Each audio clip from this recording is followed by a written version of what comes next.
Mga rescue operations tuloy-tuloy pa rin po sa mga binabahang lugar sa lalawigan po ng Pangasinan. Para sa detalye ng balitang yan, makakasama natin live si Idol Kate Dispo. 104.7 IFM. Report! Idol Kate.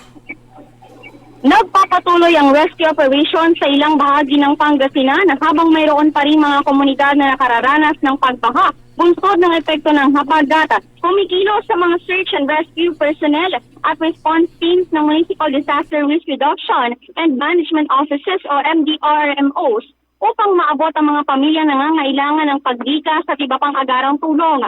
Sa ilang lugar, kinakailangang suungin ng mga responder ang mataas sa tubig upang mailabas sa danger area sa mga residenteng maaaring malagay sa panganib. Kasabay ng rescue operations, patuloy din ang monitoring sa mga lugar na nanatiling mataas ang tubig at maaaring mangangailangan ng karagdagang deployment ng mga responder. Pinapayuhan naman ang mga residente ng nasa flood-prone at danger areas na huwag nang hintayin lumala ang sitwasyon bago lumikas at agad makapag-ugnayan sa kanilang barangay o lokal na disaster response team kung nangangailangan ng tulong. Kasama mo mula rito sa IFM News Dagupan, ako si Idol Kate Dispo. Tatak, IFM.